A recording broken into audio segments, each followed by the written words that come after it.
नमस्कार. मंत्रिमंडळ बैठकीत मोठे निर्णय झालेले सर्व काही पाहणार आहोत. शेतकऱ्यांविषयी आनंदाची बातमी आलेली आहे. त्या अगोदर चॅनलला सबस्क्राईब करा, व्हिडिओला लाईक करा. राज्यात गणेश विसर्जनावेळी 9 जणांचा बुडून मृत्यू तर 12 जण बेपत्ता झाल्याची माहिती समोर येत आहे. हैदराबाद गॅजेटियरमुळे आता नवा पेच. आता बंजारा समाजाची एसटी मधून आरक्षणाची मागणी. सरकारच्या जी-आर विरोधातच मंत्री छगन भुजबळ कोर्टात जाणार. मराठा आरक्षणावरून ओबीसी नेते आक्रमक. नेपाळमध्ये सोशल मीडिया ॲप्सवर बंदी. झेड आक्रमक. सरकार विरोधात तीव्र निदर्शनं. शाब्बास हरभजन सिंग. पूरग्रस्तांसाठी दिल्या 11 बोटी, 3 रुग्णवाहिका आणि 50 लाख रुपये. नमो शेतकरी योजनेचा मुख्यमंत्री फडणवीस यांच्या हस्ते आज वितरण होणार आहे. नमो शेतकरीचा जो 7वा हप्ता असणार आहे 93,36,000 शेतकऱ्यांच्या बँक खात्यावरती आज मंगळवारी जमा होणार आहे. याबद्दलची माहिती कृषीमंत्री दत्तात्रय भरणे यांनी संपूर्णपणे दिलेली आहे आणि आज शेतकऱ्यांना दिलासा भेटणार आहे. आता ट्रॅक्टर खरेदीसाठी 60,000 पर्यंत दर घटणार आहेत, कारण जीएसटी कपात झाल्यामुळे शेतकऱ्यांना दिलासा. लालबागचा राजा विसर्जन मिरवणुकीत चोरांनी 100 मोबाईल आणि सोन्याच्या चेन केल्या लंपास. 4 आरोपींना अटक. मूग पिकाला अतिवृष्टीचा तडाखा. शेतकऱ्यांकडून नुकसान भरपाईची मागणी. ऑगस्टमधील अतिवृष्टीमुळे मूग पिकाला मोठा फटका बसला असून कर्नाटक आणि महाराष्ट्रातील काही भागात पिकाचे मोठे नुकसान झाले आहे. राजस्थानात पाऊस सुरू राहिल्यास देशातील सर्वात मोठ्या मूग उत्पादक राज्यात धोका अजून वाढू शकतो.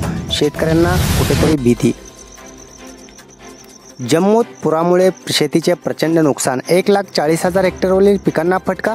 जम्मू प्रांतात मुसळधार पावसामुळे आणि अचानक झालेल्या पुरामुळे सुमारे 1,40,000 हेक्टरवरील पिकांचे नुकसान झाले आहे. विशेषतः भात आणि मका पिकाचे मोठ्या प्रमाणात नुकसान झाले असून 6 लाखाहून अधिक शेतकऱ्यांना फटका.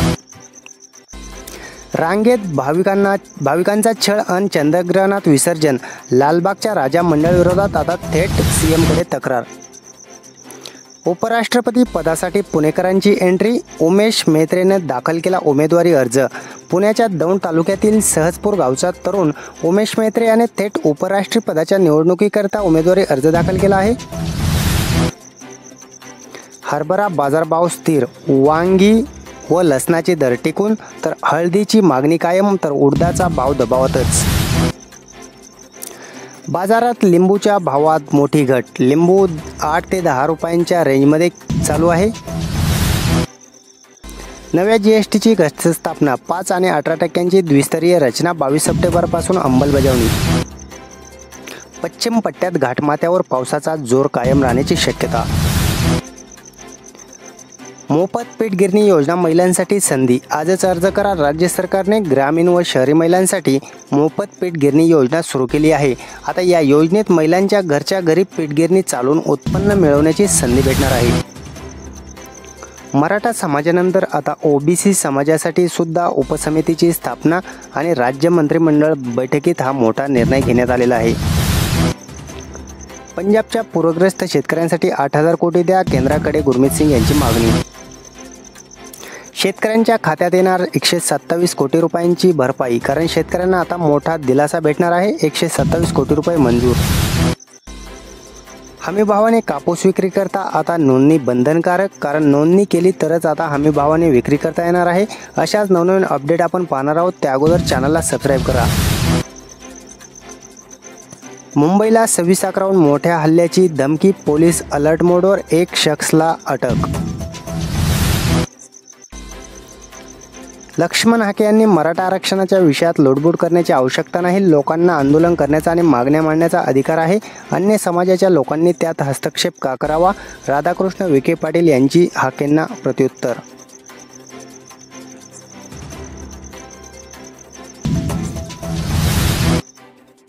नाफेड आणि NCCFचा कांदा आता सप्टेंबरमध्ये येणार. बाजारात 24 रुपयांनी थेट विक्री होणार.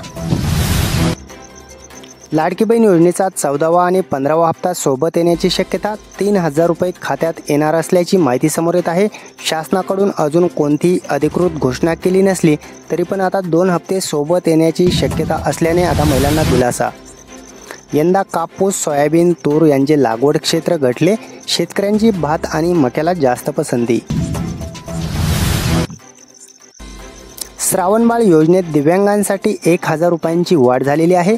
मंत्रिमंडळ बैठकीत हा निर्णय घेण्यात आलेला असून आता श्रावणबाळमध्ये 1,000 रुपये वाढलेले आहेत। TV1 मराठीमध्ये जर नवीन असाल तर चॅनलला सबस्क्राईब करा, व्हिडिओला लाईक करा, कमेंटमध्ये तुमचा जिल्हा नक्की कळवा आणि अशाच नवनवीन अपडेट पाहण्यासाठी चॅनलला सबस्क्राईब करा। हा व्हिडिओ संपूर्ण शेतकऱ्यांपर्यंत पोहोचला पाहिजे, कारण अशाच नवनवीन अपडेट आपण सतत तुमच्यासाठी घेऊन येत असतो। त्यामुळे चॅनलला सबस्क्राईब करा, व्हिडिओला लाईक करा। चला तर धन्यवाद सर्वांचे मनपूर्वक।